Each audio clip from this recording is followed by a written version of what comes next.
Stock market কেন আজকে এতটা নিচে পড়লো, why stock market fall today, এটা লিখে যদি আপনি ইউটিউবে সার্চ করেন তাহলে হাজারো ভিডিওস আপনি সামনে পেয়ে যাবেন, যেখানে 99.9% ভিডিওসও দেখবেন সবাই আলোচনা করছে HMPV যে ভাইরাস, সেই ভাইরাসের জন্য স্টক মার্কেটে এই কারেকশন আমরা দেখছি। আমি ওনাদের সাথে পুরোপুরিভাবে একমত না, কেননা শুধুমাত্র এই কারণের জন্যই মার্কেটে যে ফল এটা আমরা দেখছি না। অবশ্যই এটা একটা কারণ হতে পারে, কিন্তু মেজর যেটা কারণ সেই কারণটা নিয়ে ডিসকাস করা হচ্ছে না বলে আমার মনে হয়।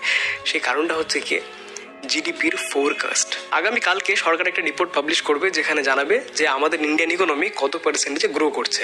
সেটা অনুমান করা হচ্ছে 6.3% থেকে 6.8 এই পার্সেন্টেজের মধ্যে কোনো একটা আমরা নাম্বারস দেখব।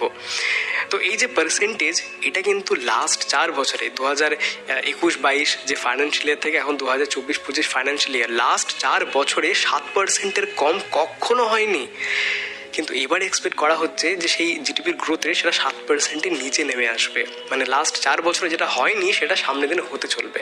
এবার জিডিপি গ্রোথ রেট যদি কম আসে তাহলে সমস্যাটা কি? সমস্যাটা হচ্ছে গিয়ে আমাদের যে এক্সপেক্টেড রেট অফ রিটার্ন বা মার্কেটের যে পারফরমেন্স, সেটা ডাইরেক্টলি কানেক্টেড জিডিপির গ্রোথ রেটের সাথে। কেননা জিডিপির growth rate plus inflation rate যেটা চলছে সেটাকে অ্যাড করে এক্সপেক্ট করা হয় যে মার্কেট এই ধরনের রিটার্ন আমাদেরকে লং টার্মে দেবে। এবার জিডিপি গ্রোথ রেট যদি কম চলে আসে তাহলে আমাদের মার্কেটের ওপর যে এক্সপেকটেশন, যেটা মার্কেট রিটার্ন দিতে পারে, সেই এক্সপেকটেশন আমাদেরকে একটু কম করতে হবে। তার মানে মার্কেটের যে পারফরমেন্স, মার্কেটের যে কারেকশন, সেটা আমরা দেখতে পাবো। আর আমরা যদি নাম্বারসের সাথে আলোচনা করি তাহলে আমি আপনাদেরকে জানিয়েওছিলাম যে আর্নিংস খুব বেশি ইম্পর্টেন্ট, যে কোম্পানি আর্নিংস কীরকম করছে। এবার শুরু হয়ে যাবে যে লাস্ট 3টে মাসে Q3-তে কোম্পানি কীরকম ধরনের আর্নিংস পাবলিশ করেছে। সেই আর্নিংস যদি খারাপ আসতে শুরু করে দেয়, খারাপ পোস্ট করতে শুরু করে দেয়, আরও মার্কেটে সামনের দিনে ফল আমরা দেখতে পারি। তো মেইনলি যে কারণের জন্য মার্কেটের কারেকশন, সেটা হচ্ছে জিডিপির ডেটা, জিডিপির গ্রোথ রেটের এক্সপেকটেশন, যেটা 6.3 থেকে 6.8% প্রজেকশন করা হচ্ছে, যেটা লাস্ট 4 বছরে 7% হয়েছে, তার থেকেও কম। তো এই কারণেই মেইনলি ফল, যে কারণে এত বেশি সেল অফ আমরা দেখেছি এফআইআর তরফ থেকেও। মার্কেটের ভ্যালুয়েশন অনেকটা হাই ছিল, বিশেষ করে স্মল ক্যাপ মিড ক্যাপে তো অনেকটাই হাই। অনেক সময় ধরে বলে আসছি, আজকে বড় ধরনের একটা কারেকশন আমরা দেখলাম। তো আগামীকালকে কি ডেটা আসছে সরকারের দিক থেকে, সেইটার উপর আমাদের চোখ থাকতে হবে। যদি খুবই খারাপ ডেটা আসে তাহলে মার্কেট সামনের দিনে আরও বেশি কারেকশন করতে পারে। তো এইটা হলো মেন রিজন, শেয়ার বাজার পতনের আসল কারণ এইটা, জিডিপির গ্রোথ রেট, ডেটার প্রজেকশন। এবারে দ্বিতীয় কারণ, সেটা হলো HMPV ভাইরাস। দেখুন, আমি ব্যক্তিগতভাবে মনে করি যে একই কারণের জন্য শেয়ার বাজার কখনো বিশালভাবে ফল করে না। যদিও আজকে আমি ধরেই নিচ্ছি যে HMPV ভাইরাসের জন্য, যেটা বেঙ্গালুরুতে 1 বছরের বাচ্চাদের ক্ষেত্রে এটা হয়েছে, 2টো কেস ধরা পড়েছে, এটা খুবই আনফর্চুনেট।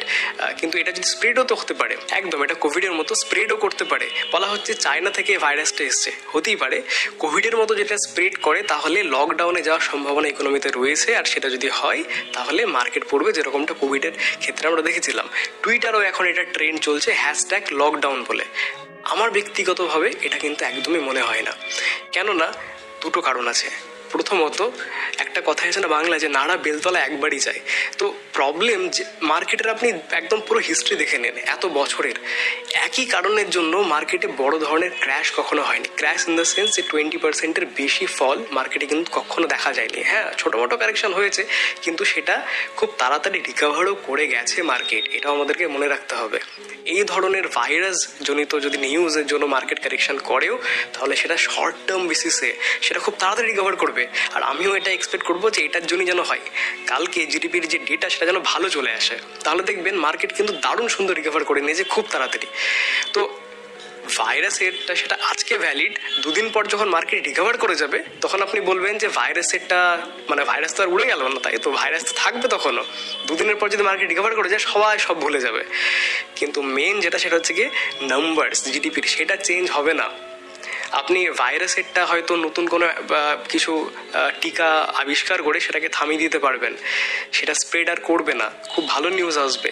কিন্তু জিডিপির ডেটা যদি ভালো চলে আসে তাহলে এই যে ভাইরাসের জনিত যা কিছু নিউজ, যা কিছু ইউটিউব ভিডিওজ আজকে আপনি দেখলেন, এগুলোর কোনো কিছু ভ্যালিড থাকবে না। তাই আমার একদমই মনে হয় না HMPV ভাইরাসের জন্য মার্কেটের আজকে এত বড় কারেকশন আমরা দেখলাম, এবং সামনের দিনে ওই কারেকশনটা হতে থাকবে। যদি কারেকশন হয় তাহলে তার মেন কারণ থাকবে জিডিপির ডেটা। সামনে যদি জিডিপি ডেটা ভালো চলে আসে তাহলে তাড়াতাড়ি মার্কেট আবার রিকভারও করে নেবে। এখন যদি আপনি ঘাবড়ে গিয়ে আপনার যে লং টার্ম গোলের জন্য আপনি বিনিয়োগ করছিলেন, হয়তো 5-10 বছর পর সেই গোলটা আসবে, তার জন্য এখন থেকেই আপনি প্যানিক করে যে টাকাটা ইনভেস্টমেন্ট করেছিলেন সেটা তুলে নিলেন বা আপনি স্টপ করে দিলেন বিনিয়োগ করা, তাহলে কিন্তু আপনার কি রেজাল্ট হতে পারে সেটা একটা ছোট্ট আর্টিকেলের মাধ্যমে আপনাকে বোঝানোর চেষ্টা করি, যেটা জিরোধার ওয়েবসাইটে, অফিসিয়াল ওয়েবসাইট থেকে আমি নিয়েছি। জিরোধার টিম একটা রিসার্চ করে যেখানে তারা এটা দেখতে চায় যে লাস্ট 20 ইয়ার্সে মার্কেটে এরকম কতগুলো অপরচুনিটি দেখা গেছে যেখানে একটা ভালো রকমের ডেইলি একটা রিকভারি দেখা গেছে বড় ধরনের। তো এরকম ধরনের কতগুলো ইভেন্ট ঘটেছে যেখানে তারা দেখছে যে এরকম 10টা ইভেন্ট ঘটেছে যেখানে ডেলি বেসিসে একটা সুন্দর বড় গ্রিন ক্যান্ডেল আমরা দেখেছি। কিন্তু তার একটা জিনিস নোটিস করে দেখে যে এই যে রিকভারিটা বড় গ্রিন ক্যান্ডেল, এটা কিন্তু একটা বড় সার ফল বা ডিউরিং দ্য কারেকশন, যে একটা কারেকশন করছে সেই তার মুহূর্তে বা কারেকশন করার পর কিছুদিন পর একটা বড় ধরনের রিকভারি তারা দেখেছে। বড় ধরনের ইন দ্য সেন্স যে 3%-এর বেশি। আবার তারা এটাও লক্ষ্য করে দেখে যে 2% বা 1.5% রিকভারি এরকম কতগুলো ইভেন্ট ঘটেছে। তো তারা দেখছে 60টা এরকম ইভেন্ট ঘটেছে, তার মধ্যে থেকে 40টা ইভেন্ট এরকম ঘটেছে লাস্ট 20 ইয়ার্সে যেখানে হয় কারেকশন করছিল সেই সময় রিকভারি দেখিয়েছে, বা তার কিছু সময় পর ইমিডিয়েট বেসিসে, মানে জাস্ট সার্ভ ফল হলো তারপরে একটা বড় ইমিডিয়েট রিকভারি আমরা দেখতে পেলাম। এই ডেটা আপনাকে আমি কেন শোনাচ্ছি, তার কারণ মার্কেটে এ ধরনের প্রচুর ইভেন্ট ঘটেছে এবং আগামী দিনেও ঘটবে, যেখানে প্রত্যেক সময় আপনার মনে হবে যে আমি যা টাকা ইনভেস্ট করেছি সেই টাকাটা তুলে নিই বা আমি স্টপ করে দিই ইনভেস্টমেন্ট। যদিও আপনার লং টার্মের জন্য গোল রয়েছে, আপনার ইমিডিয়েট টাকার দরকার নেই, ডিপেন্ড করে যে আপনি মার্কেট থেকে টাকা তুলবেন কি তুলবেন না। আপনার যদি ইমিডিয়েট দরকার থাকে, আপনার যদি মনে হয় যে এর থেকে ভালো অপরচুনিটি কোনো বিজনেসে আপনি টাকা লাগাতে চান, সেখানে ভালো একটা গ্রোথ পাবেন, মার্কেটের থেকে বেশি রিটার্ন পাবেন, অবশ্যই তুলুন।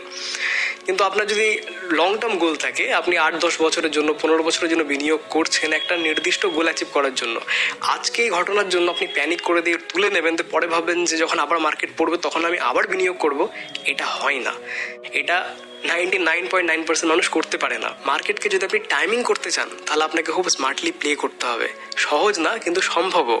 আমি অসম্ভব কিছু বলছি না, কিন্তু যদি আপনি আপনার মধ্যে এতটা নলেজ না থাকে, টাইমিং বের করতে না পারেন, জাস্ট র্যান্ডাম একটা নিউজের জন্য, ভাইরাসের একটা নিউজ চলে আসলো বা কিছু একটা নিউজ চলে আসলো মার্কেট রিলেটেড, মার্কেট পড়ছে বলে আপনি প্যানিক করে বিক্রি করে দিলেন। যেহেতু আপনার লং টার্মের গোল রয়েছে, আপনি সেই জন্যই বিনিয়োগ করছেন, তা সত্ত্বেও আপনি সব যদি বিক্রি করে দেন, তাহলে যদি আমি যেটা বললাম যে বেস্ট ডেজ মার্কেটের সবসময় সেটা এসছে ডিউরিং দ্য কারেকশন বা কারেকশনের পর, আপনি তখন ইমিডিয়েট আবার বিনিয়োগ করতে পারবেন না।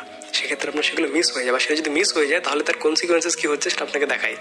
যদি আপনি নিফটি 500-এ বিনিয়োগ করতেন লাস্ট 20 ইয়ার্সে, মানে 2003 অক্টোবরে, আর 2023 অব্দি অক্টোবরে এটা ডেটা দেওয়া আছে, তাহলে আপনার 1 লাখ টাকা 15.7%-এ ইনক্রিজ হয়ে হতো 18,06,000 টাকা যদি আপনি ফুললি ইনভেস্টেড থাকতেন তাহলে। কিন্তু যদি আপনি টাইমিং করতে যেতেন আর 10টা দিন বেস্ট ডেজ যেগুলো মার্কেটে সেটা মিস করে দিতেন, তাহলে সেখানে আপনার CAGR আসতো 11.6%, যেখানে আপনার 1 লাখ টাকা হতো 9 লাখ টাকা। যদি আপনি 20 দিন মার্কেটের বেস্ট 20 দিন মিস করে দিতেন, তাহলে সেটা আপনার রিটার্ন হয়ে দাঁড়াতো 8.7% CAGR, যেখানে আপনার 1 লাখ টাকা হয়ে দাঁড়াতো 5,30,000 টাকা। আবার যদি আপনি 30টা বেস্ট ডেজ মিস করে দিতেন, তাহলে আপনার রিটার্ন হয়ে দাঁড়াতো 6.3%, যেটা ব্যাংকের ইন্টারেস্টের সমান, যেটা আমি সেভিংস থেকে পাই সেরকম ধরনের ইন্টারেস্টের সমান, বা এফডিতে যে ইন্টারেস্ট দেয় সেরকম সমান। 1 লাখ থেকে 3,40,000 এরকমটা হতো। তো বুঝতে পারছেন যে যদি আপনি কিছুই না করেন, তাহলেই কিন্তু আপনি যে এটা একটা সিদ্ধান্ত নেওয়া যে কিছুই না করা, কিছু না করাটাও কিন্তু কিছু একটা করা, সেটা যদি করেন তাহলে কিন্তু আপনার যে রিটার্ন সেটা কিন্তু ভালো আসছে। তো বেশি প্যানিক করে কোনো কিছু লাভ নেই, এটাই হচ্ছে মেন কথা। যে প্যানিক করবেন না, এরকম ধরনের নিউজ আসতে থাকবে, আবার চলে যাবে, মার্কেট পড়বে, মার্কেট উঠবে, চলতে থাকবে এরকমভাবে। প্যানিক করে শুধু শুধু নিজের যে লং টার্ম ভিউ, নিজের যে লং টার্ম গোল, সেটাকে শুধু শুধু হ্যাম্পার করবেন না। তো আশা করছি আমি আমার মেসেজ ক্লিয়ারলি আপনার অবধি পৌঁছাতে পারলাম। তো এখন আমাদের করণীয় কি? যদি আপনার লং টার্ম অবধি গোল থাকে, বিনিয়োগ করছেন, তাহলে প্রত্যেকটা মার্কেটে যে ফল সেটাকে আপনি কাজে লাগাতে পারেন। তবে অ্যাগ্রেসিভলি বিনিয়োগ করবেন না। আমার মনে হয় আগামী 1-2 বছরে মার্কেট বিশাল পারফর্ম করবে না। মার্কেট অলরেডি অনেকটা পারফর্ম করে দিয়েছে। কনসলিডেট করতে পারি, টাইম কারেকশন আমরা দেখতে পারি, অল্প স্বল্প প্রাইস কারেকশন আমরা দেখতে পারি। তবে অল্প অল্প অল্প করে বিনিয়োগ করতে থাকবেন। একবারে বিনিয়োগ করার জন্য আমার মনে হয় না ঠিক হবে এখন। দ্বিতীয়ত, ডেটা যদি খুব ভালো চলে আসে, এই যে মার্কেটের ফল, এটা খুব তাড়াতাড়ি শর্ট টার্ম বেসিসে রিকভারি আমরা দেখতে পারি। ডেটার দিকে খেয়াল রাখবেন। বিশেষ করে ভাইরাসের যদি আমি কথা বলি, তাহলে সেটা অবশ্যই খেয়াল রাখতে হবে যে স্প্রেড হচ্ছে নাকি। যদি স্প্রেড হয়, তাহলে সেই ধরনের, যদি বাচ্চাদের এই ভাইরাসটা যদি স্প্রেড হয়, তাহলে অবভিয়াসলি হসপিটালে প্রচুর বেশি বেডের চাহিদা বাড়বে। তাহলে রেনবো চিলড্রেন্স লিমিটেড বলে একটা কোম্পানি রয়েছে, যারা চিলড্রেনদের জন্য বিশেষ করে ট্রিটমেন্ট দেয়, স্পেশাল কেয়ার ট্রিটমেন্ট। তো তাদের শেয়ার প্রাইসের মধ্যে খুব সুন্দর একটা বৃদ্ধি আমরা এক্সপেক্ট করতে পারি। সেটা নিয়ে আপনি অ্যানালিসিস করবেন, যদিও আমি আপনাকে রিকমেন্ড কিছু করছি না, আপনি নিজে স্টাডি করতে পারেন সেই কোম্পানিটা নিয়ে, ঠিক আছে? কিন্তু এটা খুবই আনফর্চুনেট। তবুও যেরকমভাবে এরা ইনকাম করে সেটা তো আমাদেরকে বলতে হবে। তো এই দিকটাও চাইলে আপনি দেখতে পারেন। বাকি যদি আপনি ট্রেডার হন, তাহলে অপরচুনিটি ভালো রয়েছে মার্কেটে। শর্টিংয়ের অপরচুনিটি ভালো রয়েছে। নিফটি একটা বিশেষ লেভেলে রয়েছে, head and shoulder pattern break ডাউনের লেভেলে রয়েছে, 200 EMA ব্রেক ডাউনের লেভেলে রয়েছে। সামনের দিনে সেই লেভেলটা যদি ক্রস করে আরও বেশি লোয়ার লেভেলস দেখায়, তাহলে শর্টিংয়ের আরও অপরচুনিটি পাওয়া যাবে। আজকে ব্যাঙ্ক নিফটির ক্ষেত্রে 200 EMA ব্রেক করে আরও বেশি নিচে পড়েছে। তো একটা বড় ধরনের কারেকশন আমরা ব্যাঙ্ক নিফটির ক্ষেত্রে দেখেছি। এখন দেখা যাক সামনের দিনে কীরকমভাবে এগোয়। ডিপেন্ড করছে ডেটা অ্যান্ড ডেটা কী আসছে তার উপর। দেখা হচ্ছে আরও একটা নতুন ভিডিওতে। আশা